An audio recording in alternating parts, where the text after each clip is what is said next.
Hello and welcome to Fast Girl Speaks. Today is Thursday, August 5th, and this is a bonus episode! So if you're looking for a regular, chatty, woolly episode, just go back and look for a numbered one. This is, however, going to be all about my recent trip to Yellowstone and Grand Tetons Park. So thanks to folks who patronize the show via Patreon, PayPal, or Ko-Fi, I'm able to offer these fun adjacent / life wool, I don't know what we're calling them, but whatever, stuff I like, episodes. So send a big thank you out to them. Push it out. And of course, if you're interested in becoming a patron of the podcast, you can find more information in the link tree that's listed down below. Okay. So I appreciate your patience with this process. I've never done anything like this, so it'll be a growing experience on my part, and I appreciate you coming along for the ride. My hope is that it's like you've come over to visit. Thank you for coming to visit. And that we're just going to have a slideshow. I mean, it would be really cool if I had one of those old school clicky, like, you know, that's the sound of the fan if you don't know. If I had like an awesome old school projector slideshow, that'd be so fun. I don't, so I'm hoping to replicate it through technology. And I am really glad that you're going to come along with me. So let's get started. So the first thing I'm going to show you is a map of where we went to begin with. So our intention was, we live in Indianapolis. We were flying into Billings, Montana. There's craziness, right? Like in the United States in 2021, there is a rental car shortage related to like supply line logistics. Let's just leave it at that, shall we? And we started to plan our trip a little bit later. I don't think we started to think about even going. I say me. I don't think I started to think about going until like March. So by that time, we were kind of like boxed into like places we could stay that were within our budget and like cars to rent and things like that. So, and you do almost have to rent a car because Yellowstone Park is ginormous. Is it the size of Delaware and Rhode Island combined? I think if it's not that, it's something close. So it's huge. Like, it takes forever. So you do really almost have to have a car to get through it. Now, Tetons, I would disagree with that, but we'll talk about that in a minute. So the way we flew in Billings, Montana, which is northeast of the park. We stayed in Cody, which is like on the way to the park for the first night. And then we were going to go ahead and go through kind of like the eastern side of the park. Now I'm going to put up a map here and kind of narrate over it. In the hopes that it'll kind of give you a sense or a grounding in the, I don't know, for me, I like to see a map of where people are talking about. It just helps me understand what's going on more. So we flew in Billings, which is kind of like over here somewhere. Excuse me, let me figure out how to work this thing. I'm the worst, basically, is what I'm telling you.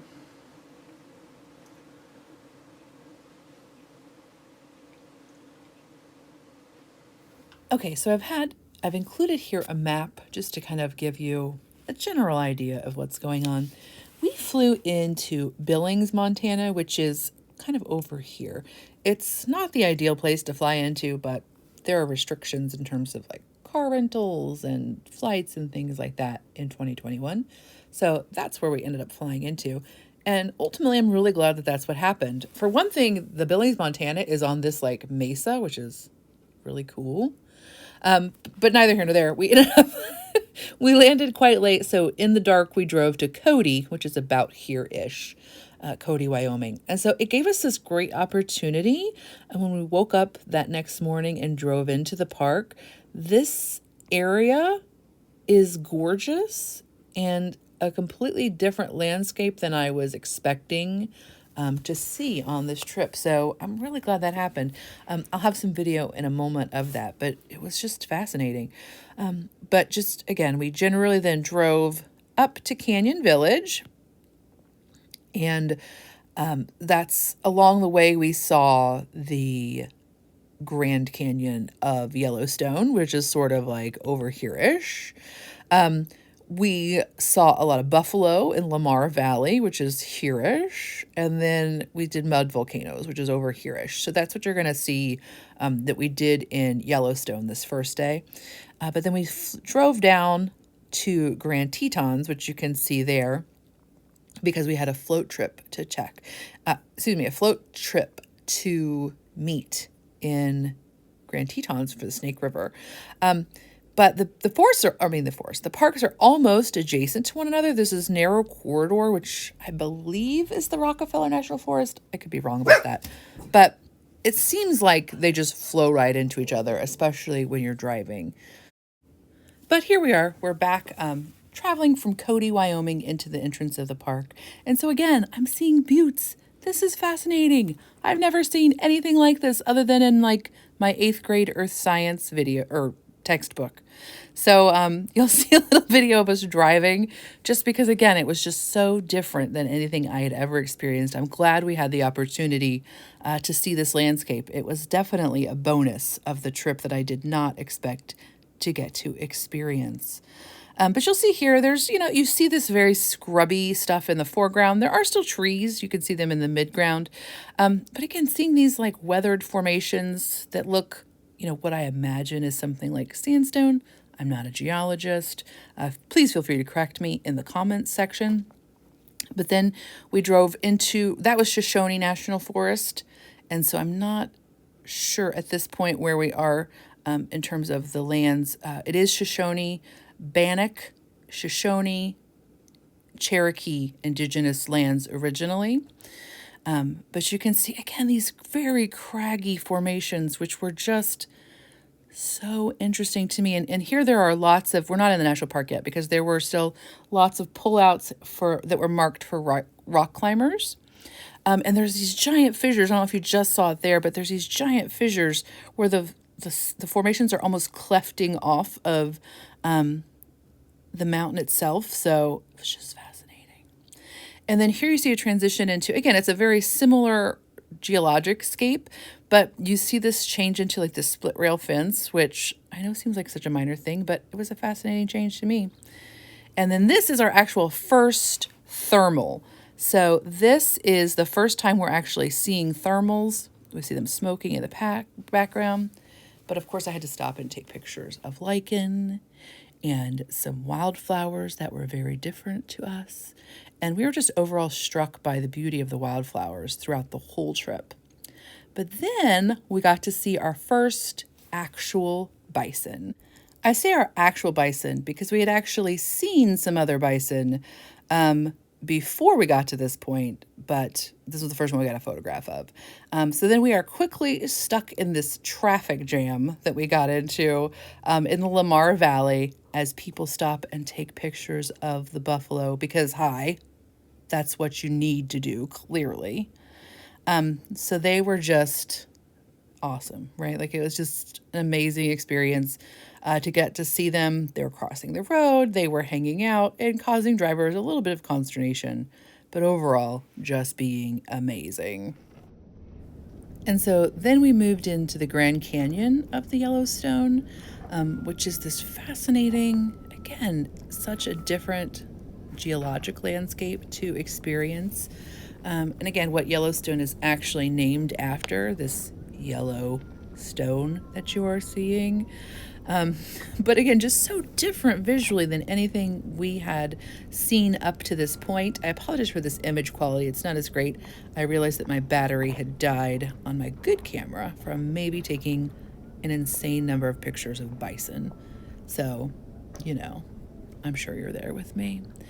So this is actually just the teenager taking film recording of the different rock formations. But it was still so cool.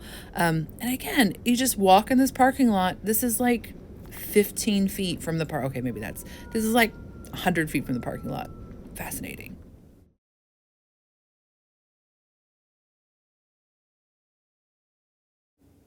And then we moved in to the mud volcanoes area.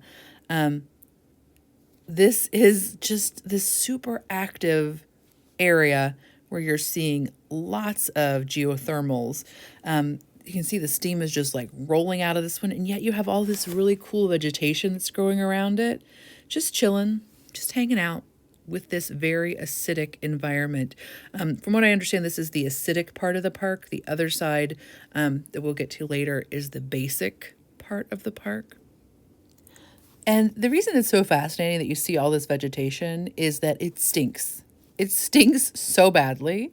There's all of this like very noxious steam. Here you can see like actual bubbling mud that looks like it would just tear you up, and there's all this stuff growing around it. So it just seems even more fascinating when you're there to see all of this vegetation existing. It just seems wild.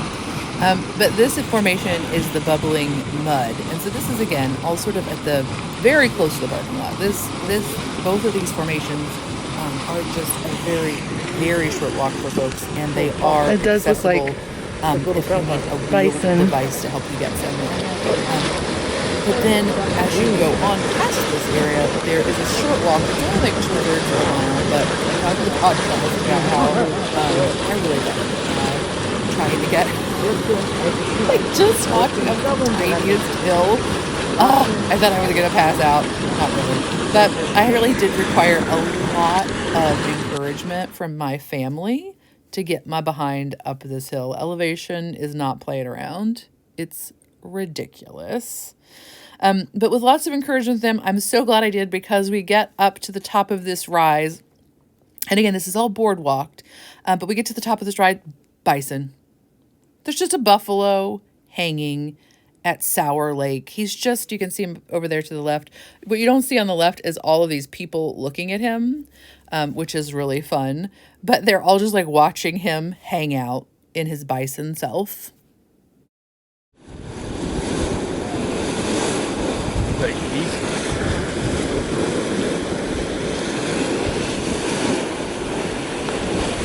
How hot does it get, Casey?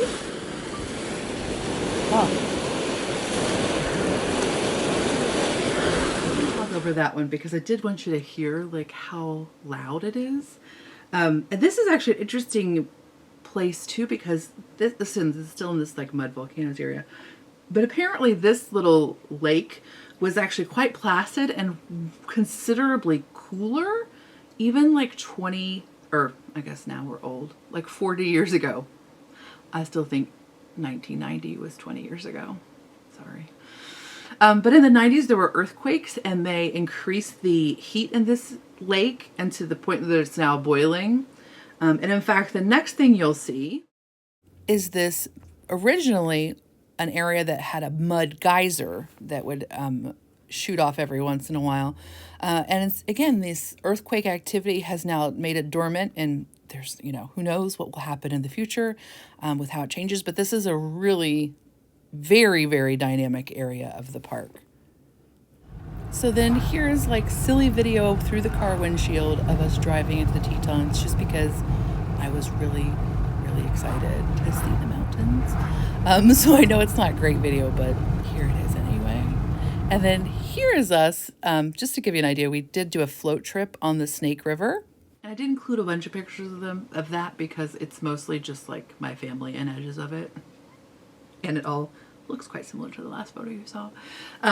But I'm so glad that we got to do that. The views were not as amazing as I had hoped they would be, because there was smoke, so it was made the very hazy, just because of the unique topography of that area. Once smoke blows in this case from wildfires in Idaho, I believe, it's very hard for the smoke to get out, so it does just hang around in that basin.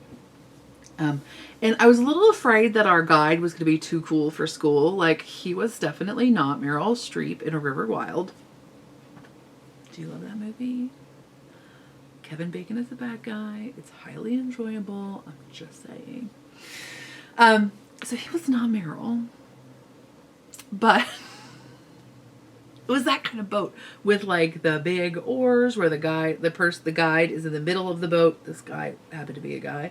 The guide is in the middle of the boat with the very long oars, and he is directing the boat and turning it around various. It was not like a whitewater, but it was technically, I think, quite difficult because I wanted to just listen to him talk about like how he was maneuvering the boat, why he was choosing certain river channels to go down.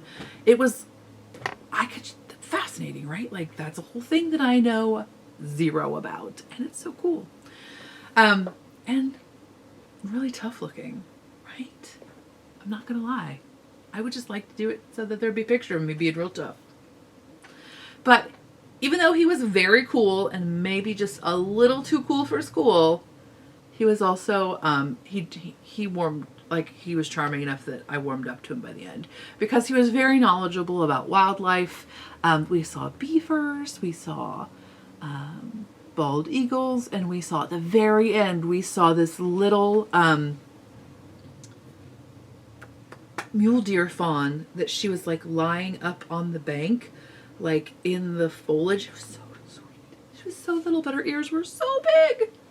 Fascinating. But he was very knowledgeable about water levels and conservation and like, again, how the dam regulates, like how they decide to regulate the water flow and then how that impacts his specific industry. And it was just, again, there's so much to learn about in the world, yo. So these are the elk antler arches. Well, this is one of them that are in Jackson Square. And so these were put up in, I think, the like 60s or so. But there's an elk refuge between the Tetons Park and Jackson, the town. And so now the Boy Scouts every spring collect the elk antlers from the refuge, like after the elk have gone back. And they actually auction them off in the square, which I found to be weirdly fascinating.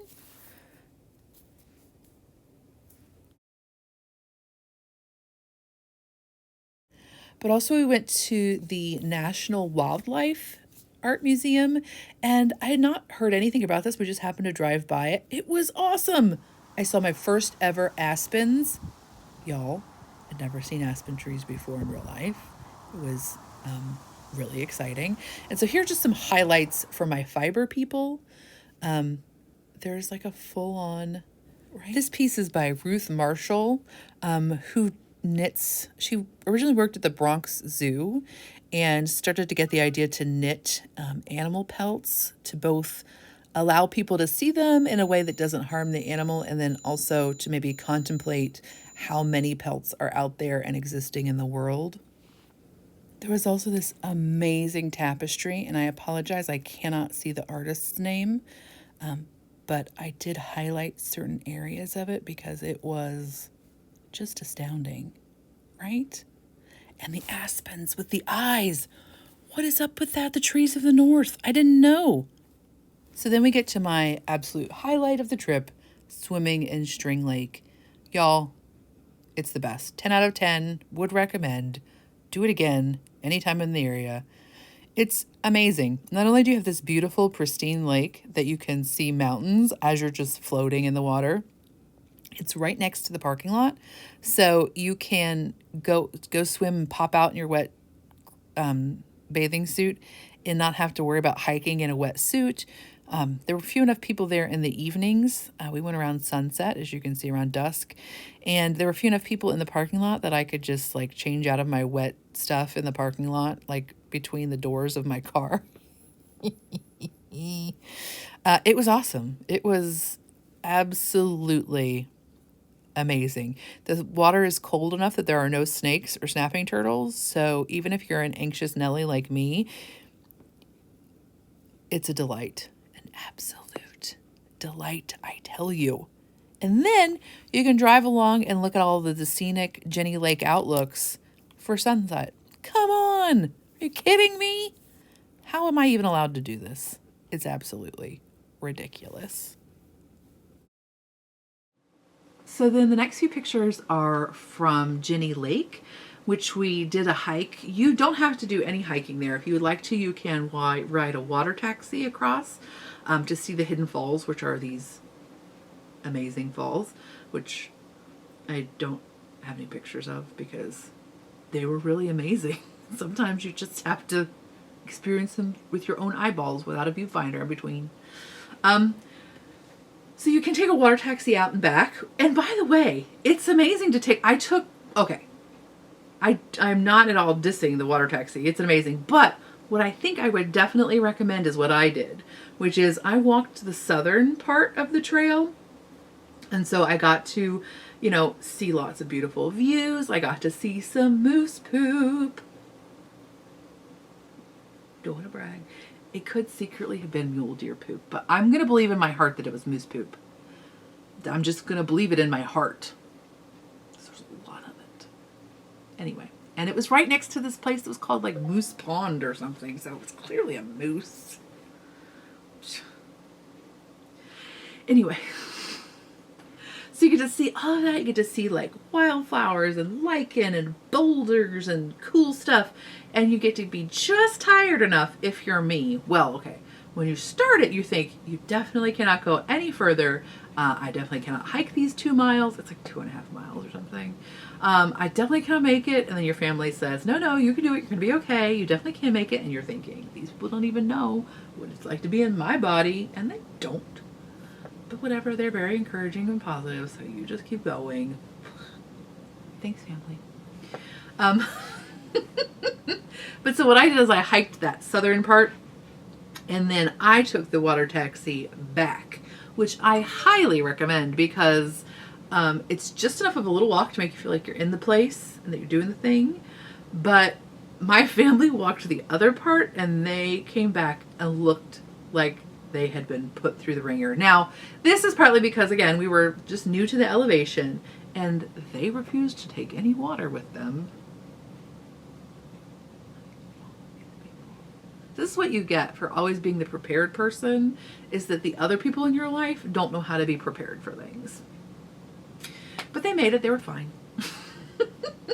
But one of the cool things about the water taxi is that you get an amazing view of the Tetons as you're riding the water taxi. Because again, you're like, in my case, we were like moving away from them. But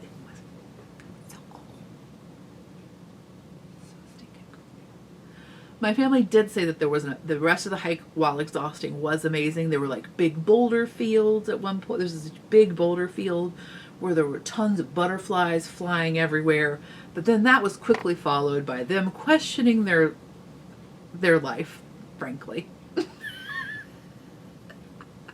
So yeah, Chinny Lake, just ridiculously pretty. Get excellent views through every turn. I love a relief map.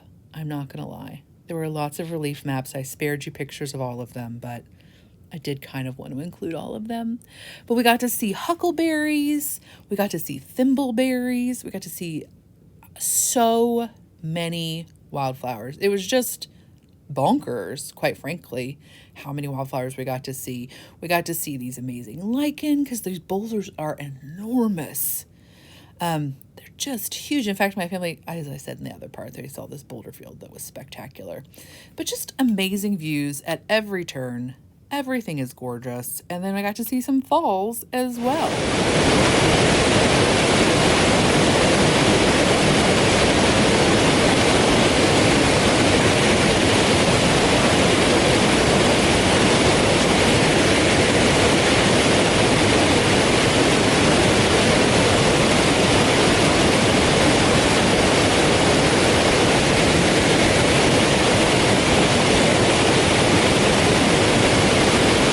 So those were just the lesser falls, but they were still pretty awesome. So even if you don't want to hike up the extra half mile to the hidden falls, you can see those. And then here's just like a short video of a boat ride back. I would have taken a longer one, but I didn't realize I needed to look behind myself until and then I was treated on my hike back to see this fox. I'm not gonna lie, there's like a million pictures of this fox in my camera roll, but here's a few. And so then the next few pictures you're gonna see are in the West Thumb area of Yellowstone. So we're back now up in Yellowstone.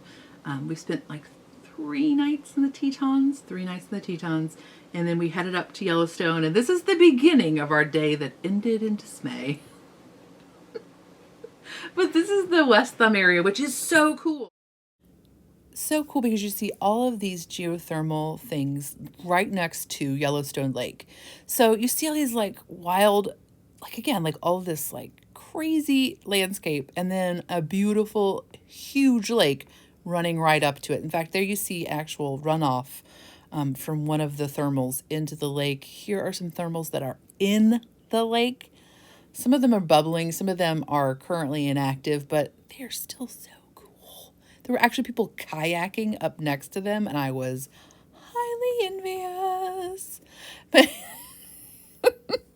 and again, this is just right adjacent to the lake. And look at that color. What? That's bonkers. So then we moved on to Yellowstone, and I didn't take a lot of pictures at Yellowstone. I actually have video of the whole thing, but you don't want to see it. Because, you know, you've seen it in movies and what have you before. But it was just like so many people. It didn't feel like that many people when we got there. Like there was obviously this huge parking lot. We were very focused on trying to figure out how to get to where we were going to, and like the timing of the different thermal things, because there's lots of different geysers that you can see.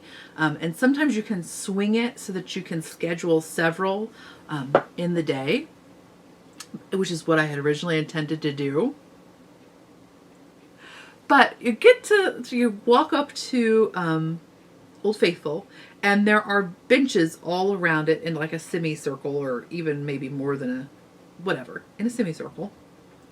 And people are kind of like filtering in, you know, as it goes. So you don't really get a real sense of how many people there are. And it is actually a very large area, the viewing area. So you don't really get a sense of like how many humans are there until the geyser has finished erupting and then everybody leaves. And then get a real sense of how many humans were just hanging around waiting for steam to come up out of the ground. Bonkers.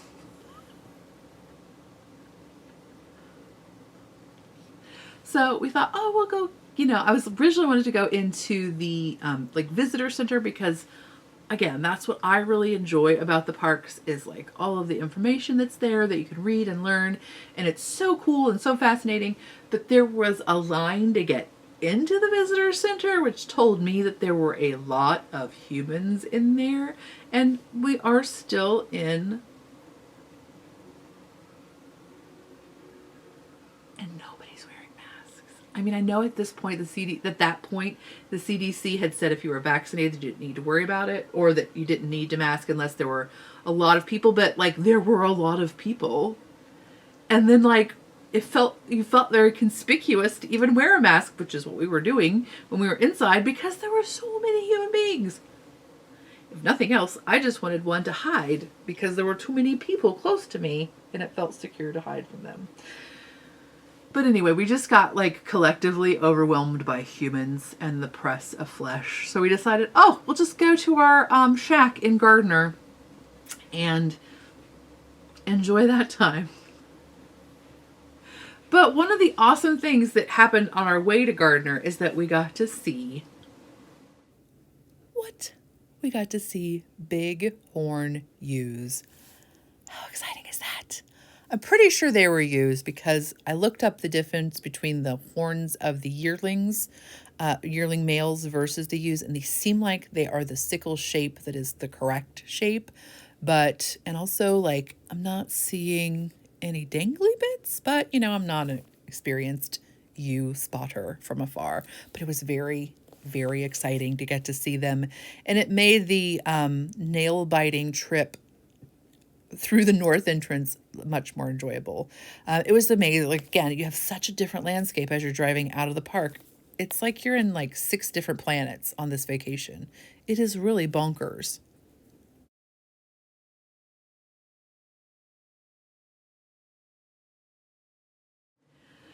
So yeah, I didn't get much video of the amazing drive out of north through Yellowstone into Gardner. It was awesome. It was, again, you see different, like totally different landscapes every time you'd blink your eyes. But mostly I was just trying not to freak out because there was like a lot of like cliffy, like, oh, there's a river down there. And my family would be like, oh my gosh, look how beautiful that is. And I would be like, I trust you. I'm not looking. It wasn't all like that. Like, there was lots of places where people were off wading, like where it was flatter. And there were several times where we collectively as a family were like, is that river flowing uphill? Like, it was just... We were so mesmerized at that point, and also maybe hungry. But we're just, is that river flowing uphill? Because, you have the difference of the grade of the river and the grade of the road. And so sometimes I do think it plays like a visual trick on you where you're not really sure what your orientation is in the whole thing. We saw some more buffalo. It was beautiful. Again, we saw the bighorn ewes, which that wasn't even on my list of things I wanted to see because it was just like, I was like, oh, we'll never see that. And we just happened to see them. But so we were like, well, we'll just get our bearings in Gardner and our shack in Gardner. And this is the thing. We booked the shack because the options by the time we were booking were like shack at something that we could afford or like $600 a night for something that was obviously much more than we needed. And like, I grew up going to Lake Erie. We stayed in fishermen's cabins. So we camp as a family. So I was just like, oh, it's like camping, but in a wooden tent. That's fine. There's no running water. That's inconvenient, but it's only for a few nights. Like, it is a hiker's area. So there's places that you can take showers, in Gardner at the wash tub, which I was actually totally looking forward to going there. But I had a meltdown as we were like trying to find the place we were staying because like I had downloaded the maps ahead of time because I knew we weren't going to have cell service. But I was just was there. I was done. I needed to introvert for a minute and just not be around humans to deal with crises. So I literally had a meltdown where I yelled at people and almost cried. And then we drove to the shack and it was not what I had hoped it would be, which is fine. We just, again, my husband, who is the king of low maintenance-ness, was like, we should get a hotel. And I was like, okay. So at that point, things just kind of like blarged out. And we, as a family, decided that we were done. Mostly that I was done. That we were done. So we decided to get a flight out earlier. So we didn't get to enjoy Yellowstone as much as I had hoped, but that's okay. I think we learned a lot about ourselves on this trip, or at least I did, about how we travel, what we need when we travel. Because again, we had never taken we still haven't taken a week-long vacation together apparently, but we'd never even planned a week-long vacation together. So I learned a lot about like what the next trip should look like and what we would enjoy. We definitely, I look forward to maybe going to Yellowstone again one day with just a lot more time to enjoy the hiking and things like that, more so than the like look at this part of the park. Because I know there's again, I would love to go into the northeastern part of the park that is just like has grizzlies and wolves and has like is much more sort of off the beaten path of the park because most people are coming in from the west, so a lot of people don't get out into that area. So I would love to be able to do those things again, but it didn't work out this time, and that's okay. We had lots of great memories, and really, swimming in String Lake. Hi. If we were going to do Tetons, so that's what we would do if we were going to do Yellowstone again. We would take much more time, and we would enjoy the backwoods part of Yellowstone more. And then if we were going to do Tetons again, I would 100% camp. 100% camp, because camping is like $15 a night because we're 10 campers.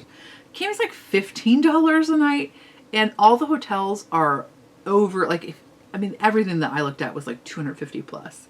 So, I mean, we would just enjoy ourselves a lot more if we knew we were spending $15. Truth.